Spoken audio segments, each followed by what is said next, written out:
Our guest today is going to talk to us a little bit about non-traditional college success, as well as how to land jobs and internships in STEM. But first, in addition to our STEM Success Summit, there are other opportunities for you to elevate and empower your career this fall. And I'm going to tell you about them in just a little bit on STEM Media Live.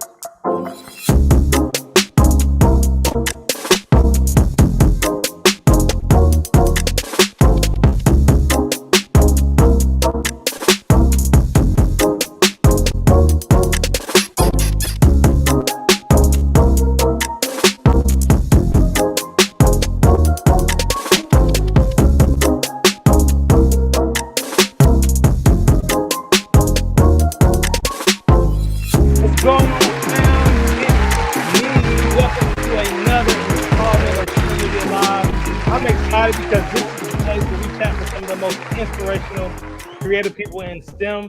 Why else am I excited? You may be wondering. Well, I'm also excited because today is no exception. We have another phenomenal guest, someone who I highly respect. I look up to, a colleague of mine when it comes to coaching, empowering, and helping people along in their engineering career.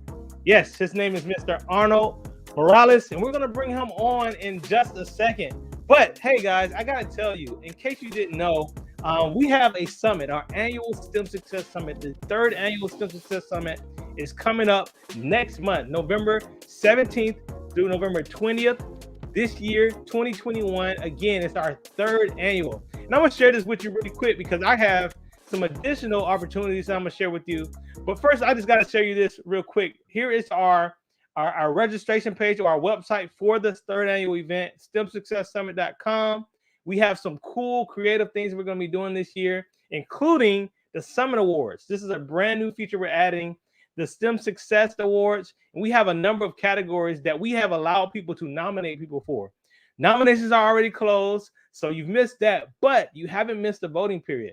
So in just a little bit, if you go and register for free, you will be able to vote for some of your favorite scientists, technologists, engineers, artists, mathematicians, educators, and even humanitarians of the year. But in addition to that, I got to tell you, we have a $500 prize that we're giving to who we consider to be the STEM Avenger of the year. That's right, the STEM Avenger Award. All you have to do is submit a video. You have to use a couple of hashtags, including tagging us here at STEM Media on Instagram in order to enter or make your submission for this award. But I got to tell y'all something. As we kick this thing off this fall, as people are continuing to elevate and empower themselves, whether you're still in college or you are a recent grad in the workforce, I got to ask you something else that I know is about to happen before our summit for our segment today called, did you hear that?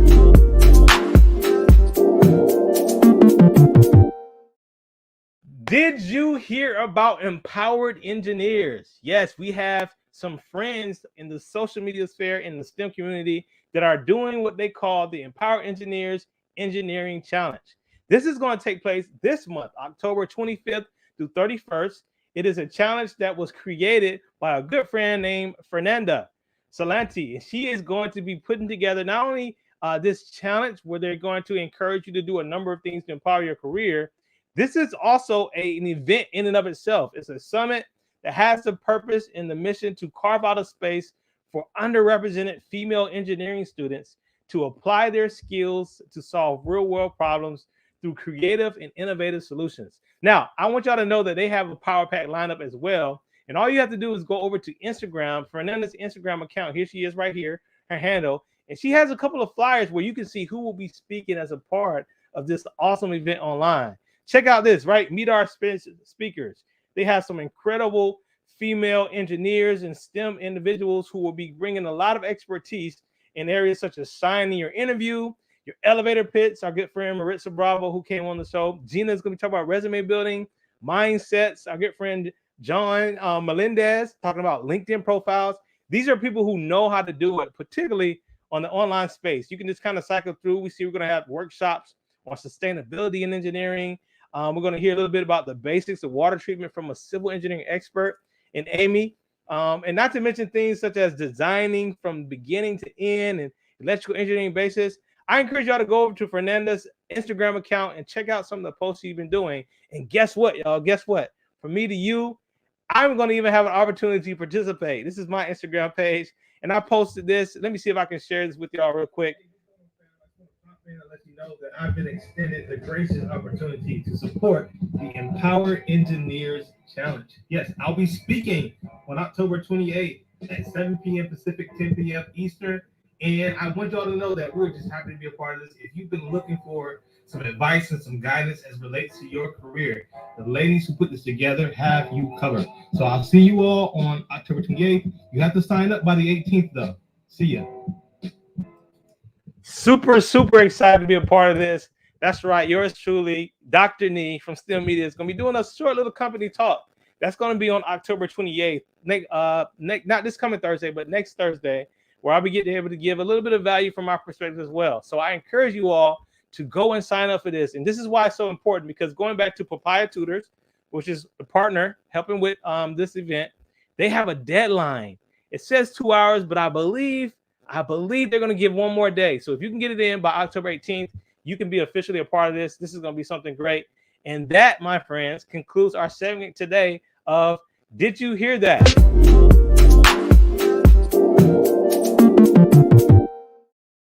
All right. Now we're about to get ready and get right into our guest of the evening. Our guest today, Mr. Arnold Morales. He is an aerospace professional and founder of Non-Traditional College Success. He specializes in helping STEM students and professionals land their dream job, and what school doesn't teach professionals about being successful. Arnold has given presentations to 50 plus groups with some audiences in the hundreds. He has been a professor, a recruiter, and a scholarship interviewer. Arnold also is on advisory councils for several colleges and universities. He's interned, worked, and received offers from companies like Aerodyn, Boeing, Northrop Grumman, Rolls-Royce, Cummins, as well as Allison Transmission. Ladies and gentlemen, you all, I'm excited this evening because I'm about to bring my guest on this evening as I present to some and I introduce to others. Let's make some noise in the chat. Let's show some love for my friend, engineering coach, Arnold Morales. There he is, everybody. There he is.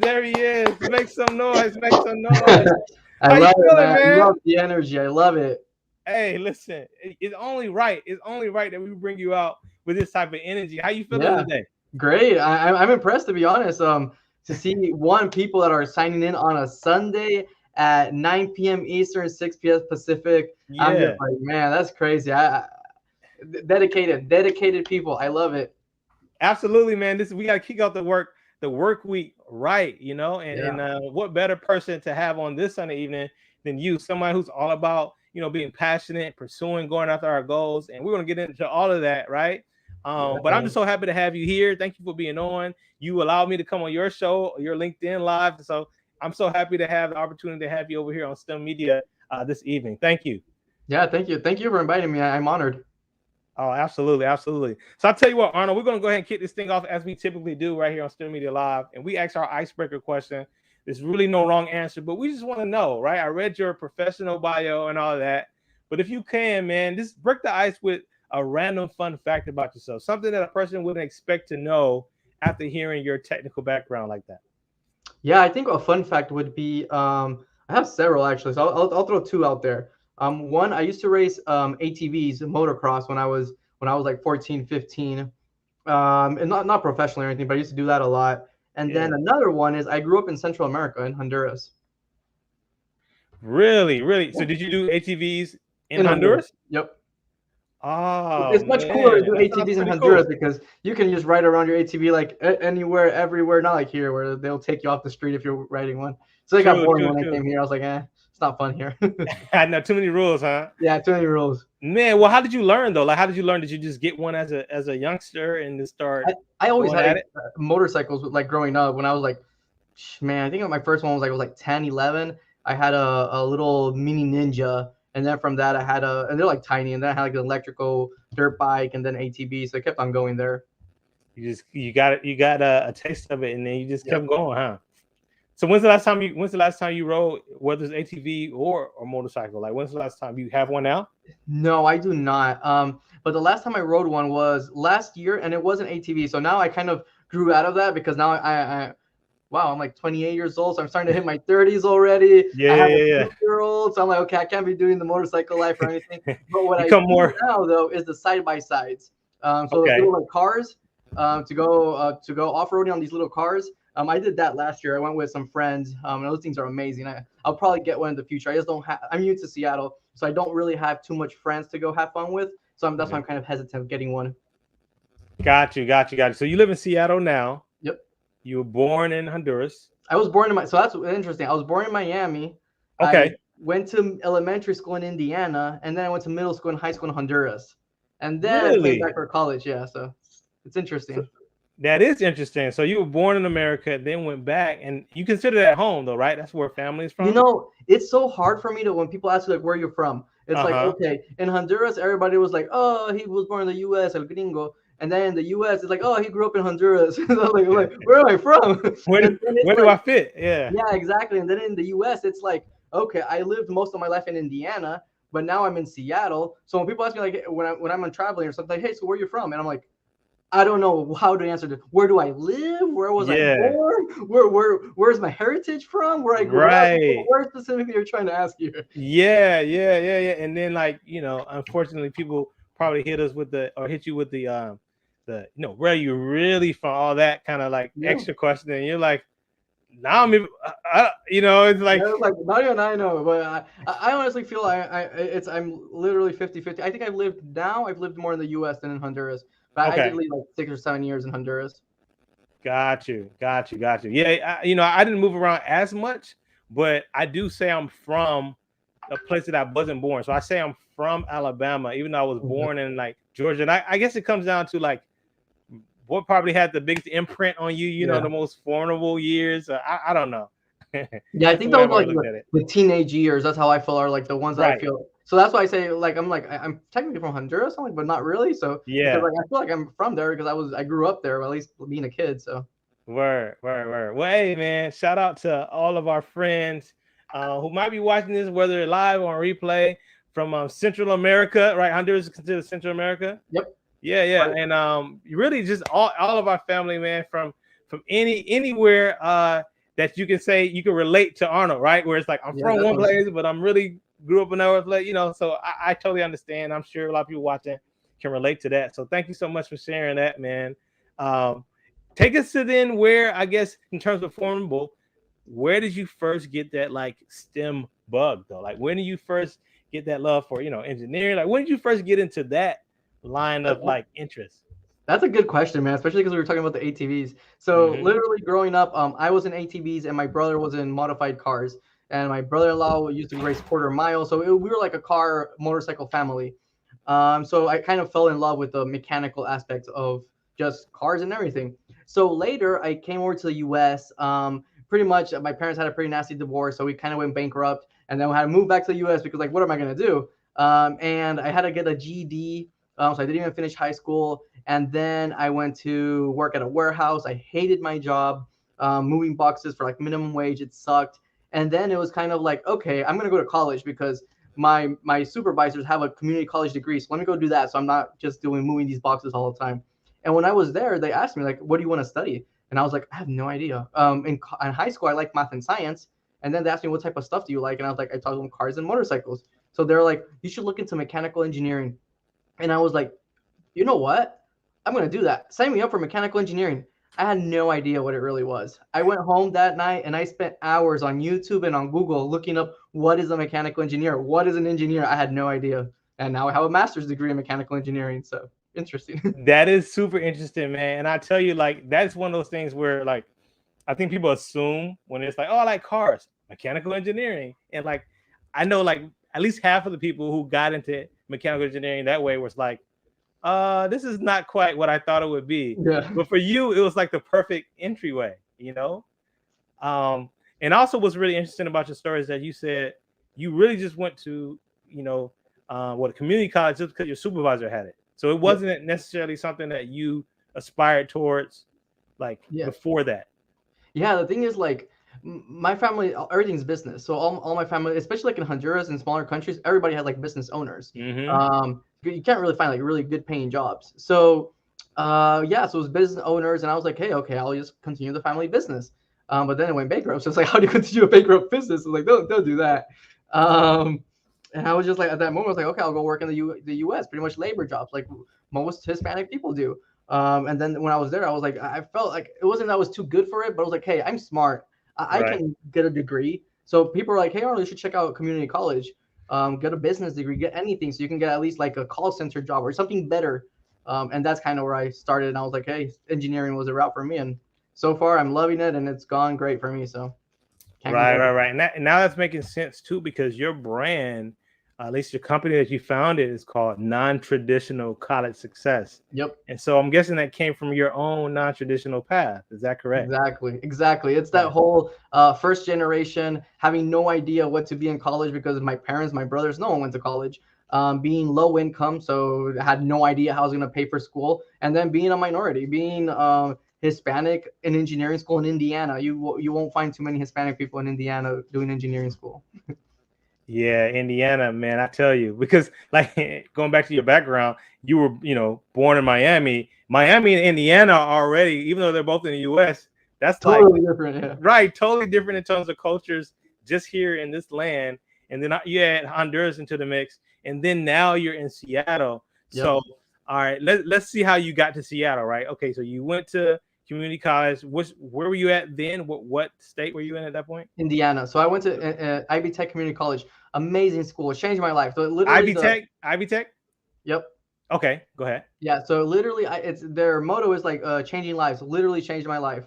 I started at engineering school. My first semester, my girlfriend at the time, now my wife, she was a great student. She was like a 99% percentile student. Just amazing. So I was like, man, this girl is like really good. So I'm gonna do good my first semester, just so she shows that I'm not a bad student either.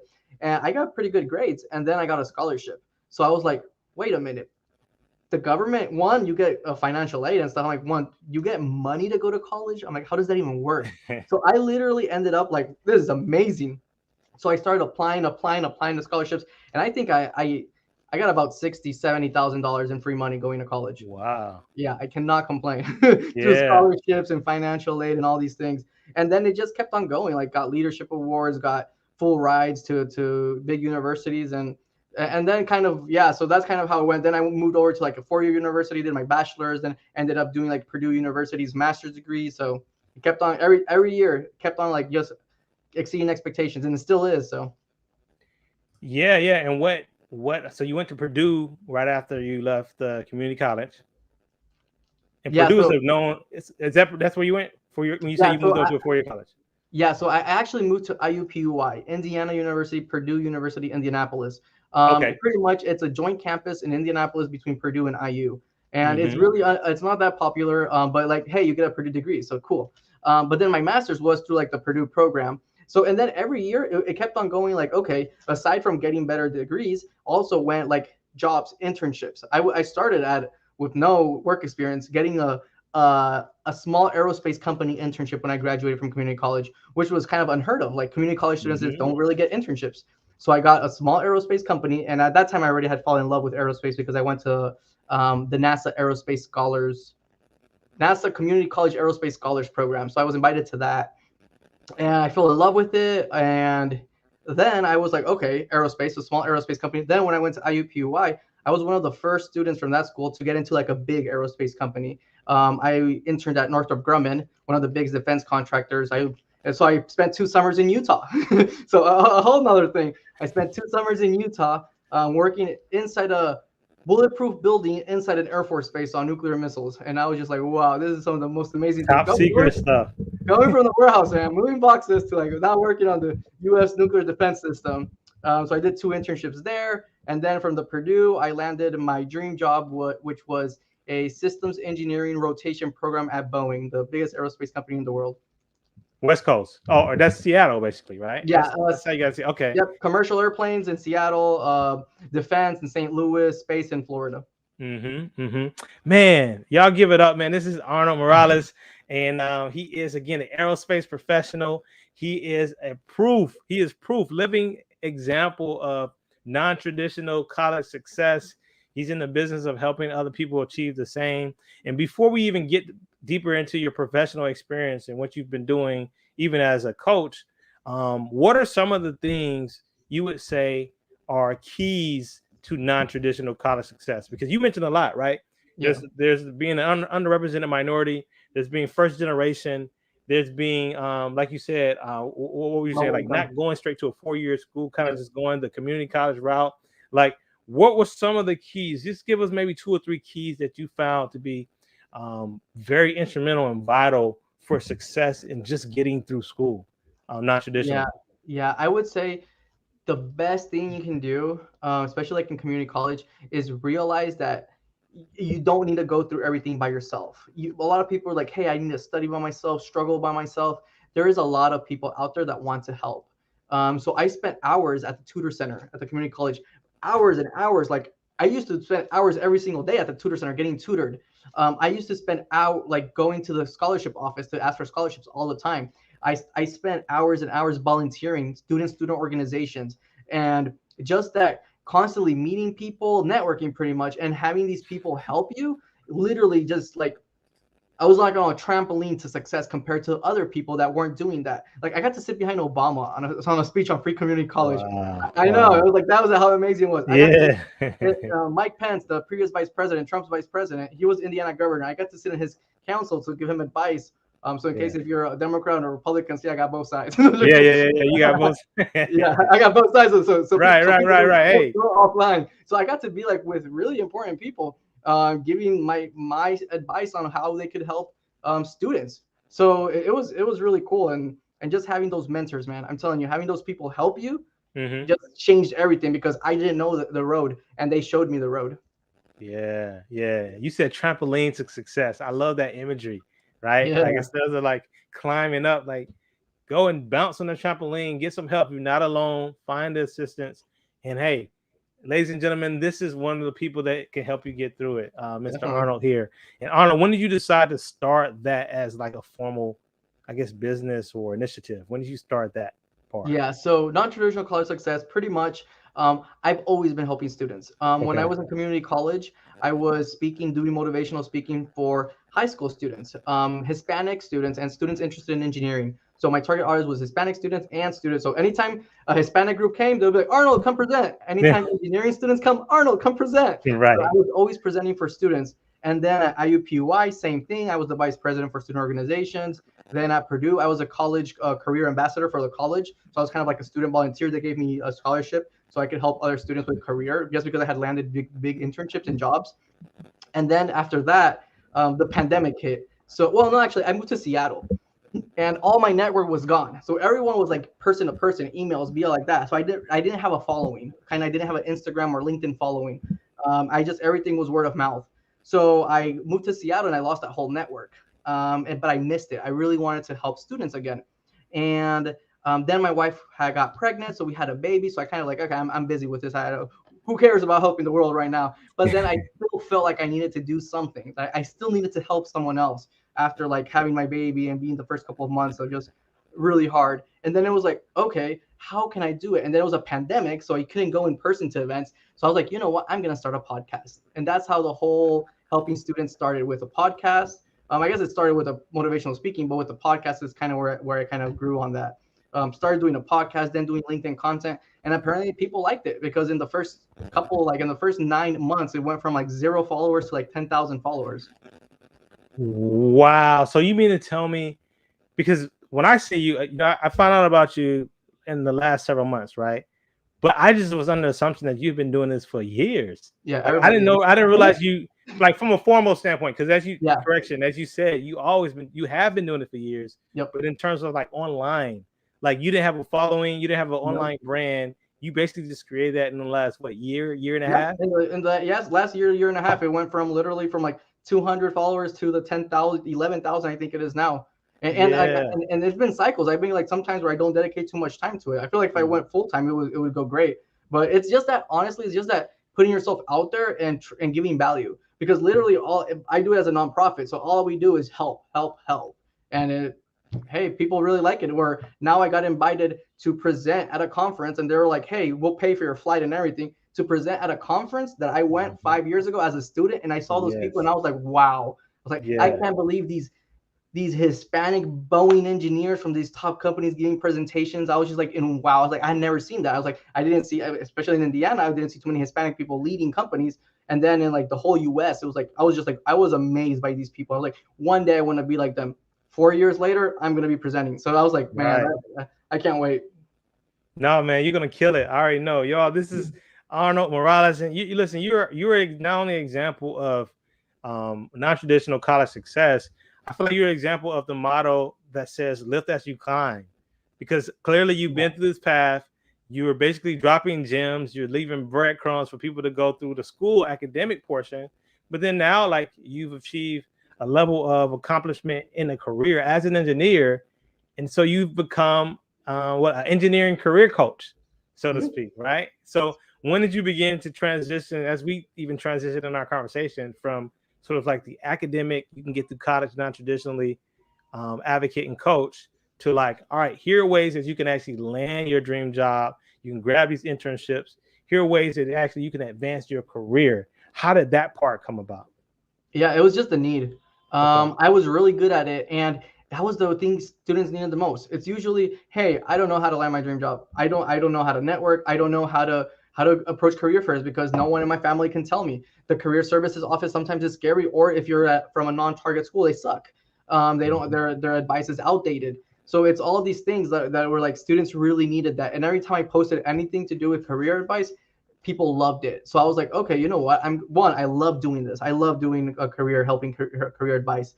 And two, it's like it really helps people and they really want to see more of it. So that's kind of how it started, just doing career coaching. And then I feel very passionate about engineering and STEM for mostly minorities. So I just focus on STEM. I was like, you know what? I'll let everybody else do the career coaching part, but I just want to do STEM because that's what I like. Yeah. No, I love it, man. And that's really very similar to my story. There are things that we do that could be applied to everyone. And every now and then we do get an opportunity Yeah. to share in areas outside of STEM, outside of engineering. But it's really nice to speak to people that you have a very, very similar path to. Yep. Like I remember taking that class. You can tell them how it was for Exactly. you. Like I literally remember failing that exam. Like those type of things make your advice and everything you have to give just more valuable. And you said, man, just showing up and adding value obviously has opened doors for your career, not Oh just yeah. for the people that you help. Yeah. Yeah, it's a win-win situation. Mm-hmm. People are always like, "Oh, Arnold, you're such a great person. You're helping other people." When it's like, in reality, I also benefit from it a lot. One is I feel that I have to do it because if it wasn't for everyone that helped me, I wouldn't be where I am today, which is a pretty successful young engineer. Literally at the top aerospace company, I literally just got promoted. So I'm about to hit mid-career engineer when I'm still very young. So like I'm killing it, at least in my perspective and like my Oh, circle you group killing it. You killing perspective. it, man. You killing it. No, you can be honest, you killing it. Yeah. So like at least like I'm getting promoted and everything. So I'm like, okay, it's working. I'm starting to get invited to go to events and speak. I'm starting to be building that personal brand. I'm starting to be known. So yes, I'm helping people, but I'm also benefiting from it a lot. You are. And we're benefit from having you on the show. Anybody who's watching this again, live or on replay, shout out to you all. This is a phenomenal person. He's going to give you some insight on how to follow him and get deeper into his ecosystem of value a little later in the show. But why don't you tell me this, Arnold, as we talk a little bit about, we're going to get more again back to your value, but you talk about how you're being promoted, you're getting advancement in your own career. What is the technical work that you do now on the job, right? Like, give us a little bit of that insight on what you're doing. You told us how you got into Yeah. aerospace, how you got into mechanics. Like, what are you doing technically now on the job as an engineer? Yeah, so I'm a systems engineer at Boeing. Pretty much a systems engineer is someone that integrates complex problems. So I'm literally an integrator. Anywhere there's a complex problems that it's a whole bunch of people that need to work well together, they throw people like me to help solve those problems. So right now I'm working on safety. We're trying to certify the 777X airplane. So I'm working with all the type of safety requirements, certification, documentation, and just making sure that all the teams are have what they need, are doing the same type of work, making sure integrating those big efforts. So that's kind of what I'm doing right now. In the last like 3 years that I've been at Boeing, I've been in a systems engineering rotation program. So literally there are like hey, aside from getting your dream job, we're going to put you in a prestigious rotation program to help you jumpstart your career. And I've been able to do risk management. I've been able to do customer engineering, where I was literally talking to the customers as a Boeing representative. I was able to do implementing new model-based systems engineering into future programs, and then single multiple failure analysis, so how failures mitigate across the airplane. So all these amazing opportunities, and just because I put my hand up and I say, hey, I want to do it, I'll do it, right? Yeah. Yeah. And real quick, I didn't even think to, this wasn't something I knew about you, but now that you're mentioning about the rotational programs, there are people who are graduating now who have asked me like, hey, should I go to this rotational program, or should I just take this job role, this title, and kind of work in that? And can you speak a little bit on maybe the pros and cons of going into like a program like you have, where you have maybe like short-term stints at different parts of the organization versus I'm gonna go early into this part of the organization, own this title, and continue to grow? Like, what has been your perspective on that? Yeah, it really, so this is when it gets to like, it's hard to give advice to everyone at once. It really is specific to what people's goals are and what they want to do, what they know at that moment. So I think in general, all engineers should have breadth and depth. And that's like throughout your career. So you need to eventually in your career, maybe not at the beginning, maybe at the end or at the beginning, depending where you want it, get that breadth where you're starting to understand bigger parts of the pie, especially if you work at a big company like NASA, Tesla, SpaceX, any of these big companies. You can be doing one little slice of the pie when there is thousands of other jobs. So getting a little bit of a feel around of what the company does as a whole is really beneficial. So either at the beginning of your career or at the end. Usually when you don't know exactly what you want to do, like I know I wanted to be a systems engineer, but I didn't know specifically what in systems engineering, because you can get very detailed in engineering. Because like mechanical engineer, okay, super broad. Like there's so many jobs. So then I was like, okay, as a mechanical engineer, I want to be a systems engineer. So at least I knew that. And then from there, it was like, okay, what do I want to find in systems engineering? So for me, it was perfect to do those rotations to one, find what I love, and two, find what I don't like. Because finding out what you love is as important as finding out what you don't like, so you don't go do that. But if the person is like, hey, I want to be a stress analysis engineer, and I've seen some other stuff, but I'm really interested in stress analysis. Then at that time I could be like, hey, okay, then in your case, maybe you start out as a stress analysis engineer, and once you kind of become an expert at that, you can rotate around, either rotating programs or rotating like different type. The benefit, there's pros and cons to both sides though. With like some cons with rotation programs is that it's a little bit harder to get promoted because you're moved around and you're not an expert. You're kind of learning and trying to do improvements really fast. And then also, but then I personally think long term it's better. But then again, you can always get it if you're like mid-career or later in your career. I think it's like even managers, they have rotation programs. So it really varies. I think you need to find both depth and breadth. That's true. Yeah, I have heard of management rotational programs too, even for engineers, right? And I'm fascinated about this because this is one of the areas that, even for me, I feel like I've had an eclectic engineering journey, and so I've had like different tastes of things, but I was never in a formal rotational program. Yep. Do they have, or at least in the one that you're involved in, like training outside of like the job? Like, is there professional development? Is there any type of like online modules? Or are there any supplemental professional development aspects to programs like that? Oh, definitely. Inside the programs and outside of the programs. So like even if you're not in a rotation program, you can still do that, and I'll give you some examples. But when you're inside these rotation programs, maybe you're like in an actual rotation program, like kind of I was initially. But also a lot of people just rotate around the company without being in an official program, especially big companies. Big companies, it's so easy to move around. It's so easy to spend a year or two one position, then move around to another one. And so people end up doing rotations program without really calling it a rotation program. But on your aspect on trying to learn, especially like if you go into something complex, you're not going to know much, especially like you're not going to know almost nothing for a lot of things. So you really need to start kind of building yourself up with that knowledge database. And I think the best time to do that is especially when you're young in your career, when you're like early career. One, because you still probably don't have a whole bunch of kids and family. Two, you have that extra time to learn. And then three, like you're learning at the beginning, so that's better than learning at the end, like later on. So you're at the beginning, you're already killing it. So I've done programs like extra education. So I did my master's Mhm. degrees, and then I did a global technical leadership certificate at University of Washington, which pretty much was, hey, it was a combination about like how to like literally global technical leadership. So how to be a leader Yeah. in a global technical company. So it was really cool. I learned about finance, learned about a whole bunch of stuff that I never really thought about.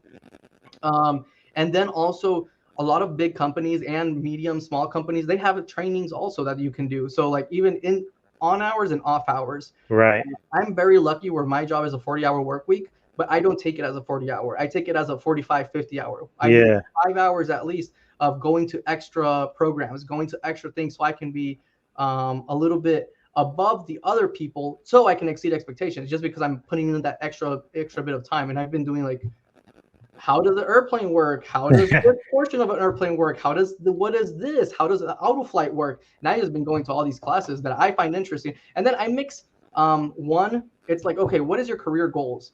And then two, what do you like? So I Mhm. don't do anything that I don't like. If it's like, I'm not interested, like stress analysis, I'm not interested in learning how to do stress analysis. I did a little bit of it in grad school. It's cool. I thought it was cool and everything, but I don't want to be an expert in that. So I don't take anything related to stress analysis. But then there's maybe a finance portion that I want to learn a little bit more about finance. So I go to that. So I mix what I need with what I want to do, not just what I need to do, because then you're like a zombie and you don't want to Yeah. do it.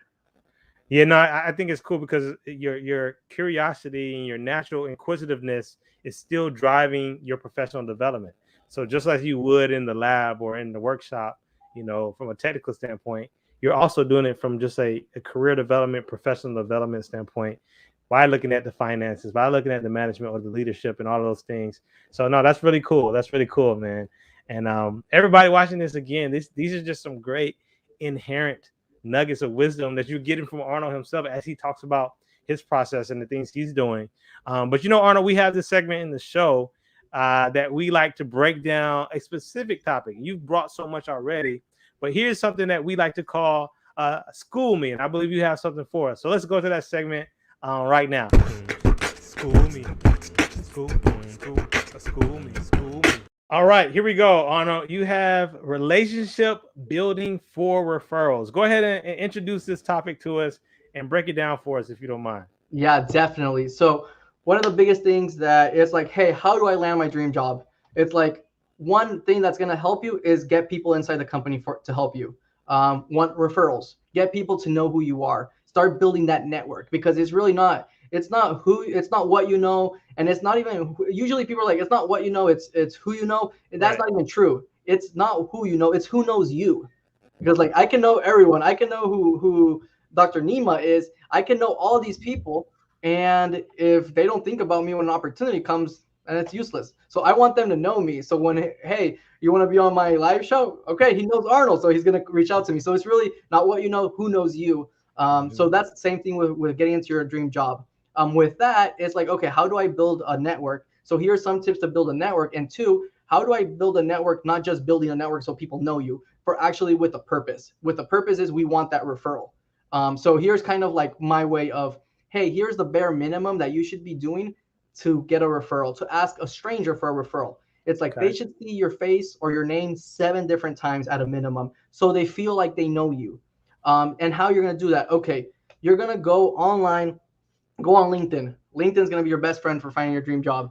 You're going Yeah. to go look for someone that has something in similar with you that is at the companies you want to work for. So maybe they're from your same school, maybe they're from your same student organizations. If you're a black engineer, you can go to NSBE, or if you're a woman engineer, you can go to SWE. And there's so many people from SWE at big companies that you can reach out and be like, hey, I was a student leader, or I'm an early career engineer, and I was a leader in the SWE chapter. I went to their same school. So you find something in common, and then you send them a personalized invite. So that's Yeah. step one. That's the first time they see your name. You're not like everybody else that's just sending invites. You're going to send a personalized invite telling them, hey, use your name, whatever. Hey, Dr. Mapry, I see Right. that you work at this company. I went to the same school that you did. I would love to connect with you. All you want to do is connect with them. After that, LinkedIn used to pop up like a box when you connected with someone and they didn't respond, but now they don't. But whatever. Once they Yeah. connect with you, you send them a thank you message for connecting. Just like, hey, I would love to say thank you. Thank you for connecting with me. Would you ever have 15 minutes of time to do a quick chat?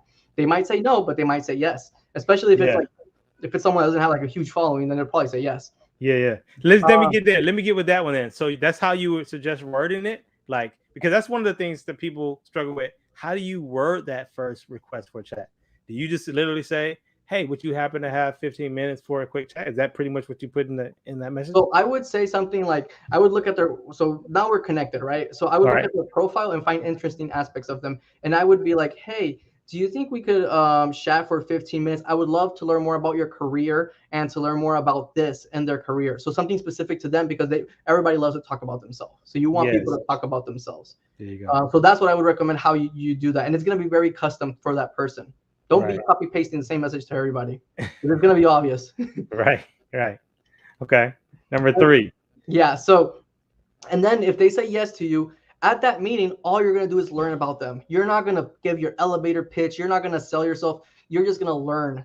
That way, people are going to, people love to talk, like I said earlier, and people love to talk about themselves. So unconsciously, they're going to think you're this great speaker. And I think I read this in one book, like How to Win Friends and Influence People. I think that's where it came from.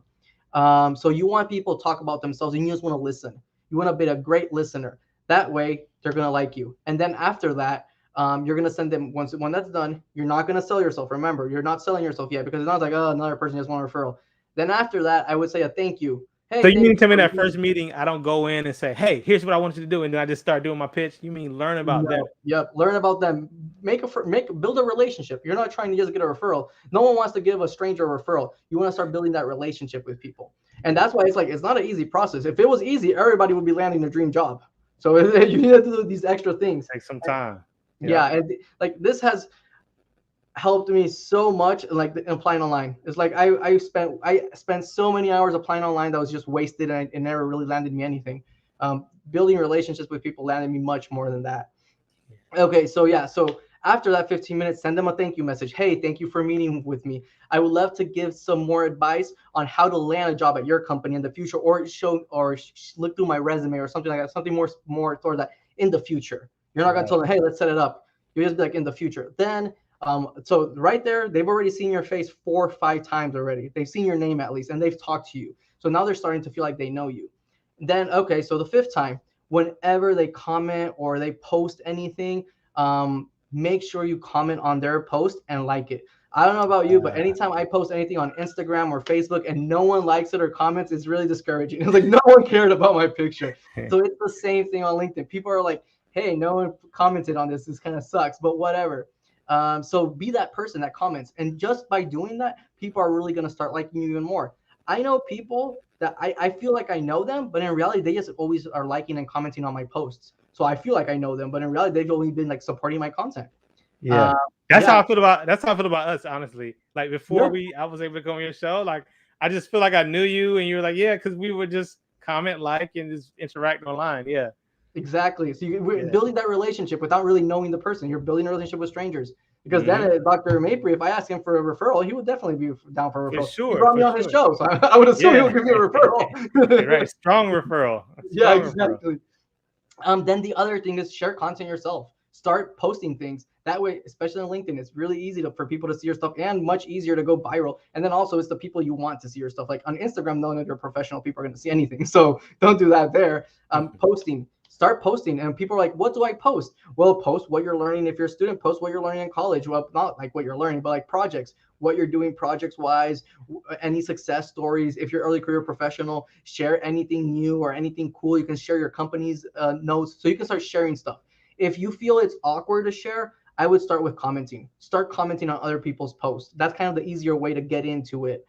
So just stop being scared of putting yourself out there. And I know it sounds easy, but it's really hard to do. And the only way you're going to get good at it and you're going to be able to do it consistently is if you just start doing it. I keep on joking that the Cookie Scout sellers the Girl Scout cookies are going to be the best networkers in the world. They're like, hi, do you want Girl Scout cookies? No, thank you. And they're like, whatever. Next person, hi, do you want this? So it's that same mentality. It's like, okay, if this didn't work, go to the next one. Don't stop there. Don't stop because one person didn't care. Just keep on continuing. And then LinkedIn's super easy to go viral compared to everybody else.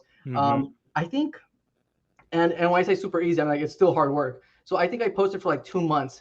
When I started doing all this, like a year and a half ago, a year ago, I posted for 2 months straight, 2, 3 likes, nothing. And then one post just went viral, and it went It's like a Wow. song just went viral. Okay. The post just went viral.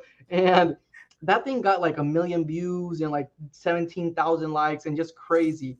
And then it's Wow. the same thing. I've been posting pretty much like Monday through Friday for the last year and a half. And people are like, oh, you have all these viral posts. No, I have hundreds of posts that no one ever cared about, but I have these Right. 10 or 12 that really went and kind of built my brand. Yeah. So it's Yeah. that share content. So don't be scared to share content. And the only way to do it is by doing it and just starting to feel comfortable being uncomfortable. And then after that, I would say the seventh time, meet up with them. Then you could throw a little bit of, hey, here's my resume, any recommendations. And then it's when you don't have to be shy and just ask for the referral. They feel like they know you. You're going to feel it soon. And you can tell them something like, I know this is very soon and it's kind of out there, but do you think you could give me a referral? Most people, it's free. It's easy to do. So just ask at that point when they already have that relationship. Man, that's incredibly valuable. I hope y'all got that. If you're watching this, you really just walked us through it. This, sometimes people give tips and they're not really related. Like your tips Yeah. is really like a sequential step-by-step really guide to how to really get in good with someone who initially was just someone you came across a profile of that you admired. Well, at the end of this, y'all are like best friends online almost. Exactly. Yeah, and Cool. just using these strategies, I've landed jobs, I've landed internships, I landed mentors. I was an intern, and the CTO of Northrop Grumman was my mentor, just because I Wow. wasn't scared to ask. I literally was like, I sent an email saying like, hey, we met, and like he just shook my hand. That's all. We met somewhere. Like I met you at this place. I thought it was really cool that you came to talk to the interns. Do you have any advice for someone that's just starting their career? The CTO of the company said, hey Arnold, talk to my administrator, talk to my assistant, and book 30 minutes so we can chat. I'm chatting with 30 minutes with the CTO of the company. After that, I was like, hey, do you mind kind of mentoring me every month or every 2 months for like 15 minutes? And they're like, sure, why not? So there you go. There you go. There you go, man. You're right. And that's, hey, it works, ladies and gentlemen. In case you're wondering, these 7 steps actually work. And Arnold is a living testament of that. Arnold, thank you for breaking that down, man. This is phenomenal. I'm definitely going to go back and review these whenever I got somebody else I come across on LinkedIn that I really want to like connect with and get close to. But ladies and gentlemen, that concludes our segment for this episode of School Me. School me.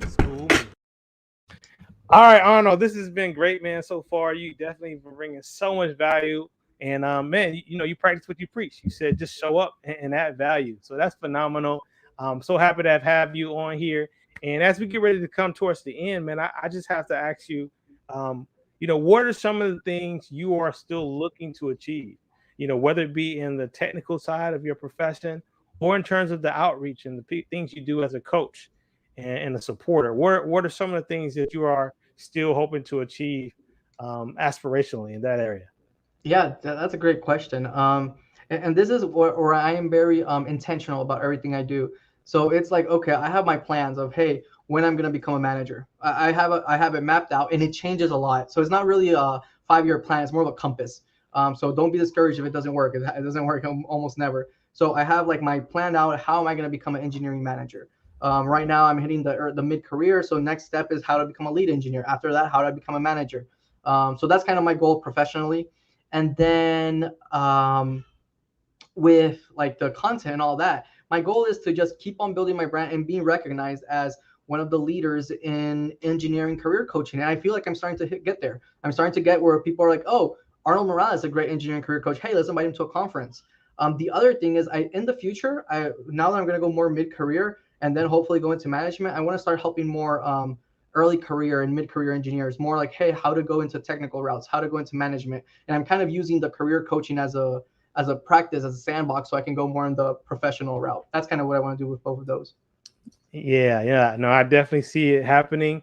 You are becoming, one of the premier coaches. And I remember you did a post one time, and I really appreciate you for this. You were like, other engineering career coaches I trust. Man, you make that list for me as well. Just by your willingness to add value, not just in what you're doing, but even tonight on STEM Media Live. So thank you so much, man. Really appreciate it. In fact, we got a comment that just came in. All right, leader. I like the confidence. Absolutely. Awesome. Thank you. Shout out to the Black Math Academy for those words of positivity. Okay, how can people, check you out? How can people get connected into your world, your ecosystem, and find out more about things you got going on? Yeah, definitely. Pretty much follow me on LinkedIn. Follow Arnold Morales, Arnold the Engineer on LinkedIn, and follow the nonprofit too, Non-Traditional College Success, and you can find that on my LinkedIn too.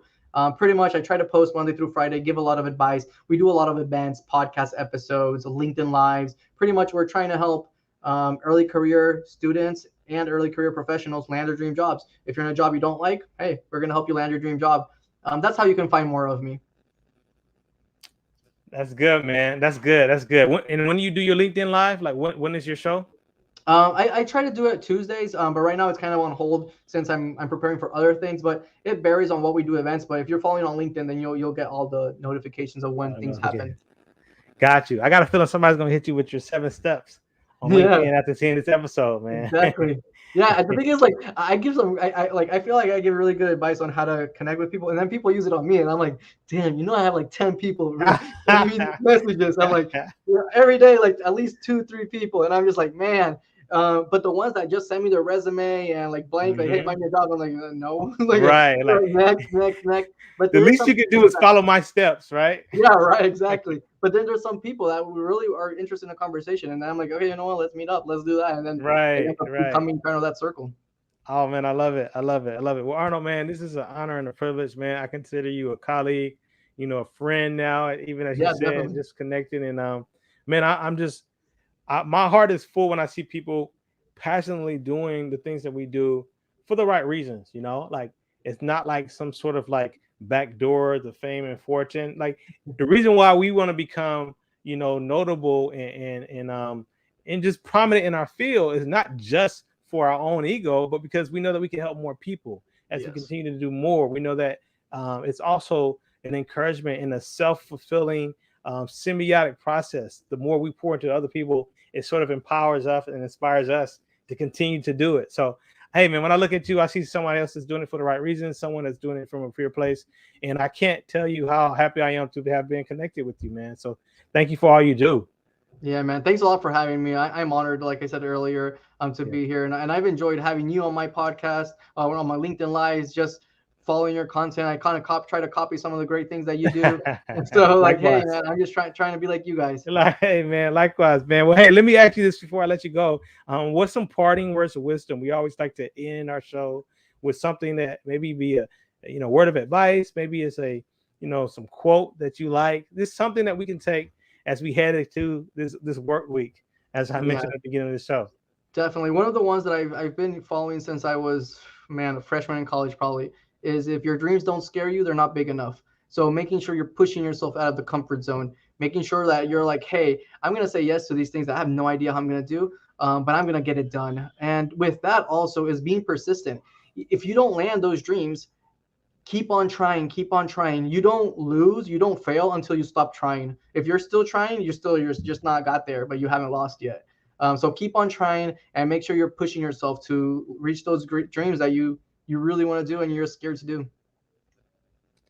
There you have it, ladies and gentlemen. That was from Mr. Arnold Morales himself. My friend, thank you for coming on STEM Media Live. It has been an honor and a pleasure. Thanks a lot. Absolutely. Well, fam, that concludes our episode for today. I hope you all go follow him on LinkedIn. Definitely keep your ear to the ground as it relates to his content. And I'm going to tell y'all, there's so much out here to help elevate and empower your career, your STEM career. And that's what we're dedicated to here. It's our mission here at STEM Media. So I want to thank you for hanging out. Thank you for watching this, whether live on replay. I really appreciate it from the bottom of my heart. Go, if you're catching this within the 24 hours of when it happened live, you can go and join the Empower Engineers Challenge happening. Go to papayatutor.com. You can find out more about that. And it's not too late to register for free for our STEM Success Summit. But until then, you all continue to do your thing. And I will see you all. I'll see you all in the winner's circle. Catch you later. Peace.